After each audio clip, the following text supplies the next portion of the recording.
नमस्कार बच्चों, मैं राजिका अग्रवाल स्वागत करती हूँ आप सभी का आज की इस क्लास में।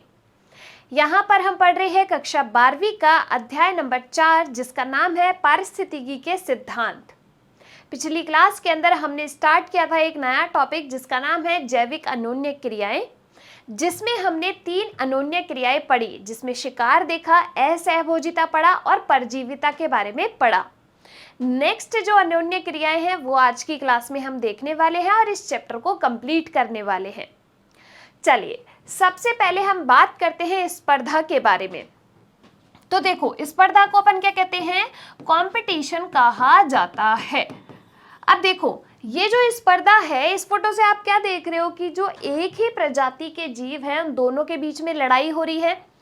देखो क्या होता है कि या तो 2 अलग अलग प्रजाति के सदस्यों के बीच में लड़ाई हो सकती है, अलग अलग प्रजाति के सदस्य, और एक ही प्रजाति के सदस्यों के बीच में लड़ाइयाँ हो सकती है, स्पर्धा हो सकती है। उसको अपन कहते हैं, देखो जब 2 अलग अलग प्रजाति होगी तो उसको अपन कहेंगे अंतरजातीय, और जब एक ही प्रजाति के सदस्यों के बीच में होगी तो उसको हम कहेंगे अंतराजातीय। अब देखो इसमें क्या होगा, स्पर्धा में जहां तक दोनों जो जीव होते हैं दोनों को ही क्या होता है? नुकसान होता है स्पर्धा के अंतर्गत। ठीक है, अब ये जो स्पर्धा है वो किस किस चीज के लिए हो सकती है? हो सकता है रहने के लिए, जो स्थान है उसके लिए हो सकती है, घोंसला बनाने के लिए हो सकती है, मान लीजिए जो उपलब्ध खाना है उसके लिए हो सकती है। ठीक है, तो इन सारी चीजों के लिए ये स्पर्धा हो सकती है। क्लियर? देखिए, 2 समष्टियों के मध्य ऐसी अन्योन्य क्रिया है जिसमें दोनों प्रजातियों को कुछ हद तक नुकसान पहुंचता है। स्पर्धा उस समय शुरू होती है जब दोनों व्यष्टियां प्रजातियों को ऐसे महत्वपूर्ण संसाधन की आवश्यकता है जिसकी उपलब्धता कम है। जैसे मान लो खाने की चीज कम है, लोग ज्यादा है तो वो आपस में लड़ेंगे, रहने की जगह कम है, लोग ज्यादा है तो वो आपस में लड़ेंगे। यह महत्वपूर्ण संसाधन भोजन, जल, आश्रय, घोंसला बनाने का स्थान, साथी या स्थान हो सकता है। साथी कैसे हो सकता है कि किसी एक जो व्यष्टि है उसके लिए 2 जीवों के बीच में स्पर्धा हो रही है, किसके साथ जनन हम करेंगे। इस प्रकार की स्पर्धा 2 प्रकार की हो सकती है। कौन कौन सी? अंतरजातीय और अंतराजातीय। अंतरजातीय स्पर्धा यानी कि इंटर स्पेसिफिक, जो एक ही पर्यावास में रहने वाली 2 विभिन्न प्रजातियों के बीच होती है, 2 अलग अलग प्रजाति होती है। अंतराजातीय का मतलब क्या है? जो एक ही प्रजाति के 2 सदस्यों के बीच में होती है, जो एक ही प्रजाति के सदस्यों के बीच में होती है उसको अपन कहते हैं अंतराजातीय। क्लियर? चलिए, अंतराजातीय स्पर्धा क्योंकि एक ही प्रजाति के सदस्यों के बीच होती है तो वह अत्यधिक प्रचंड होती है। अपने घर का ही एग्जाम्पल ले लो, 2 भाई बहन हैं, उनके बीच में किसी खाने की चीज के लिए लड़ाई हो रही है तो कैसा तांडव मचता है घर में, है ना। चलिए अगला देखिए, अगला है अपना सहभोजिता, जिसको अपन कहते हैं कॉमनसेलिज्म। इसमें देखो, इस फोटो के अंदर जो आपको बड़ी मछली दिखाई दे रही है वो आपकी क्या है? शार्क है। ठीक है, और जो छोटी मछली आपको दिखाई दे रही है वो है आपके रिमोरा फिश। कौन सी? रिमोरा फिश। ठीक है, अब यहां पर क्या होता है, इसमें सहभोजिता के अंतर्गत एक प्रजाति को तो क्या होगा, यहां पर लाभ होगा, लेकिन दूसरी प्रजाति को ना तो लाभ होता है ना ही नुकसान, यानी कि उदासीन रहती है। अब देखो क्या होता है कि ये जो शार्क मछली होती है तो यहाँ पर इसके नीचे क्या होता है, ये रिमोरा फिश ना इसके ऐसे चिपक जाती है। तो अब इसके चिपकने से क्या होता है कि जहां जहां शार्क गई वहां वहां ये भी चले जाते हैं। तो इसकी वजह से, शार्क की वजह से ये जो छोटी मछलियां हैं इनको खाने के लिए चीजें मिल जाती है, डायरेक्शन इनको पता चल जाती है, साथ के साथ इनको प्रोटेक्शन यानी कि सुरक्षा भी मिल जाती है। तो इससे शार्क को तो कोई फर्क नहीं पड़ रहा है, वो तो उदासीन है, लेकिन रिमोरा जो है उसको लाभ प्राप्त हो रहा है। तो एक को लाभ और दूसरे को ना तो लाभ होता है ना ही हानि होती है, उसको हम कहते हैं सहभोजिता। क्लियर? देखिए, इस प्रकार के संबंधों में एक प्रजाति लाभान्वित होती है, दूसरी प्रजाति ना तो लाभ प्राप्त होता है और ना ही हानि होती है, यानी कि एक को लाभ दूसरी उदासीन। कुछ प्रजाति अन्य प्रजातियों से आश्रय परिवहन का लाभ उठा सकते हैं, जैसे जैसे अभी अपन ने देखा। सकर फिश यानी कि रिमोरा अपने सिर के सबसे ऊपर की ओर उपस्थित चूषकों की सहायता से शार्क मछली से संलग्न हो जाती है। इससे रिमोरा को सुरक्षा हासिल करने में सहायता मिलती है।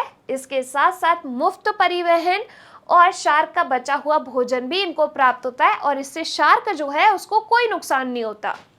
शार्क को इस संबंध से कोई लाभ नहीं होता, न ही किसी प्रकार का कोई प्रतिकूल प्रभाव पड़ता है। वृक्षों और अधपो पौधे के बीच संबंध सहभोजिता का एक उदाहरण है। ठीक है, तो यहाँ पर ये हुआ आपके सहभोजिता। अधिपादप देखिए, अधिपादप अन्य पौधों जैसे कि फर्न, मॉस और आर्किड की सतह पर रहते हैं और वृक्षों की सतह का उपयोग सहारे के लिए, सूर्य के प्रकाश और नमी प्राप्त करने के लिए करते हैं। अधिपादप क्या होता है, जैसे मान लो कोई एक पेड़ है, उसके साइड साइड उसी के सहारे सारे आगे बढ़ जाते हैं, तो उसको तो सहारा मिल गया आगे बढ़ने के लिए, और जो मेन पादप है उसको कोई नुकसान नहीं होता, ना कोई लाभ होता है। वृक्षों को इससे ना तो कोई लाभ होता है ना ही हानि होती है, लेकिन जो अधिपादप है उसको वृद्धि में सहायक होता है। आगे देखिए, अगला है आपका सहजीविता, जिसको अपन कहते हैं म्यूचुअलिज्म। देखो इसमें क्या होता है कि दोनों जो जीव है वो साथ साथ रहकर सहजीवी जीवन यापन करते हैं, जिससे दोनों को ही लाभ प्राप्त होता है। बढ़िया एक एग्जाम्पल जो होता है इसका आप याद रख लो, लाइकेन। ठीक है, लाइकेन में क्या होता है, शैवाल और कवक साथ साथ सहजीवी जीवन यापन करते हैं। एक दूसरे को खाना और दूसरा पहले को क्या करेगा, रहने के लिए शेल्टर यानी कि स्थान प्रोवाइड करेगा। तो दोनों को लाभ हो रहा है, एक को खाना मिल रहा है, दूसरे को रहने की जगह मिल रही है, तो दोनों को लाभ प्राप्त होता है, उसको अपन कहते हैं सहजीविता। अब इसमें क्या होता है, अगर इन दोनों में से एक को भी अलग कर दिया तो बहुत ज्यादा टाइम के बाद ये सरवाइव नहीं कर सकते, यानी कि एक को हटा दिया तो दूसरा भी अपना दम तोड़ देगा। जैसे मैंने आपको एक पक्षी का एग्जाम्पल दिया, पक्षी या फिर कोई कीट है जिसकी वजह से किसी पुष्प के अंदर परागण होता है और बदले में उसको उससे भोजन यानी कि रस प्राप्त हो जाता है कीट को। अब पुष्प खत्म हो गए तो कीटों को रस कैसे मिलेगा, या कीट खत्म हो गए तो उस पुष्प के अंदर परागण कैसे होगा। तो ये क्या है, आपका सहजीविता का एक उदाहरण है। यहाँ पर ये जो फोटो आपको दिखाई दे रही है वो किसकी है, हर्मिट क्रैब और सी एनीमोन की। किसकी, हर्मिट क्रैब व सी एनीमोन। ये भी आपके सहजीवी संबंध बताते हैं। देखिए, दो प्रजातियों के बीच निकट साहचर्य है, जिसमें दोनों प्रजातियां क्या होती है, लाभान्वित होती है, यानी कि दोनों को लाभ प्राप्त होता है। तो ये सकारात्मक साहचर्य हो गया। समुद्री एनीमोन यानी कि सी एनीमोन हर्मिट क्रैब के कवच से संलग्न हो जाता है तथा परिवहन तथा नया भोजन प्राप्त करता है। तो सी एनीमोन को क्या मिल रहा है, भोजन, जबकि एनीमोन हर्मिट क्रैब को अपनी दंश कोशिकाओं के द्वारा सुरक्षा और छद्मावरण प्रदान करता है। तो क्रैब को तो आवरण यानी कि सुरक्षा मिल गई और उसको जो सी एनीमोन है उसको भोजन मिल गया। तो यहाँ पर दोनों को ही एक दूसरे से लाभ प्राप्त हो रहा है। कुछ सहजीविताएं इतनी घनिष्ठ होती है कि अनोन्य क्रिया करने वाली प्रजातियां अधिक समय तक एक दूसरे के बिना जीवित नहीं रह पाती हैं। जैसे मैंने अभी आपको एग्जाम्पल दिया लाइकेन का, क्योंकि यह अपनी उत्तरजीविता के लिए पूर्ण रूप से एक दूसरे पर निर्भर होती है। इस प्रकार का घनिष्ठ साहचर्य आपके क्या कहलाता है, सहजीविता कहलाता है, या फिर इसको यहाँ पर सहभागिता यानी कि दोनों की क्या है, भागीदारी है। क्लियर, भोजिता अलग है, कहीं आप उसको समझ लो, सहभोजिता अलग चीज है जिसमें एक को लाभ और दूसरे को ना तो लाभ ना ही नुकसान। ठीक है, चलिए, दीमक और इनके आंत में पाए जाने वाले फ्लैजेलेट प्राणी इस प्रकार के घनिष्ठ सहजीवी साहचर्य के उदाहरण हैं। दीमक लकड़ी खा सकती है परंतु इसे पचाने के लिए इसके पास कोई एंजाइम नहीं होता है, तो इनकी आंत में फ्लैजेलेट प्रोटिस्ट जो होते हैं वो पाए जाते हैं, जिनमें दीमक के द्वारा खाई गई लकड़ी के सेल्यूलोज को पचाने और उसके शर्करा में परिवर्तित करने वाले एंजाइम होते हैं। फ्लैजेलेट प्राणी शर्करा का कुछ भाग अपने उपापचय के लिए उपयोग में लाते हैं और दीमक के लिए प्रचुर मात्रा में शर्करा बची रहती है। दीमक और फ्लैजेलेट दोनों ही एक दूसरे के बगैर जीवित नहीं रह सकते, क्योंकि दीमक लकड़ी खाएगी तो फिर पचाएगी कैसे, एंजाइम तो है ही नहीं, उसके लिए फ्लैजेलेट जरूरी है। आगे देखिए, जहां पुष्पीय पौधों का पर परागण मधुमक्खियों के द्वारा होता है, जो पौधे से रस प्राप्त करके लाभान्वित होती है, एक दूसरे के बगैर जीवित नहीं रह सकते। अगला है अपना और लास्ट है उदासीनता। देखो, दो प्रजातियों के बीच का संबंध है जो परस्पर क्रिया तो करती है परंतु एक दूसरे से प्रभावित नहीं होती, यानी कि उदासीन रहती है। वास्तविक उदासीनता अत्यंत अविश्वसनीय होती है और इसे सिद्ध कर पाना क्या है, असंभव है। वास्तविक उदासीनता दुर्लभ या अस्तित्वहीन है, अतः इसके उपयोग को प्राय उन परिस्थितियों के लिए विस्तारित किया जाता है जहां अनून्य क्रियाएं बहुत मामूली या नगण्य हैं। तो आज की इस क्लास में हमने बात की है जो हमारी अनून्य क्रियाएं हैं, जैसे कि सहजीविता, सहभोजिता, साथ के साथ हमने देखा है यहाँ पर स्पर्धा के बारे में और उदासीनता के बारे में। जो आपके सहभोजिता होती है उसमें क्या होता है, एक को लाभ और दूसरे को ना तो लाभ ना ही हानि। उदाहरण क्या है, शार्क मछली और रिमोरा फिश।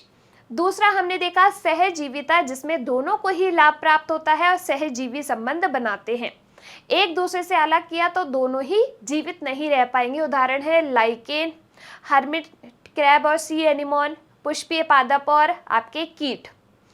इसके बाद हमने देखा है स्पर्धा, जो कि दो प्रकार की हो सकती है, अंतरजातीय और अंतराजातीय। दोनों को ही नुकसान होता है। अंतरजातीय जो दो अलग अलग जाति के जीवों के बीच होगी, अंतराजातीय जो एक ही जाति के दो सदस्यों के बीच होती है। क्लियर? तो अगर आपको क्लास पसंद आई है, आप इस क्लास को लाइक कीजिए। जो भी डाउट है कमेंट सेक्शन के अंदर लिखिए। हम मिलेंगे अगली क्लास में। तब तक के लिए आप लोग खुश रहिए, स्वस्थ रहिए। धन्यवाद।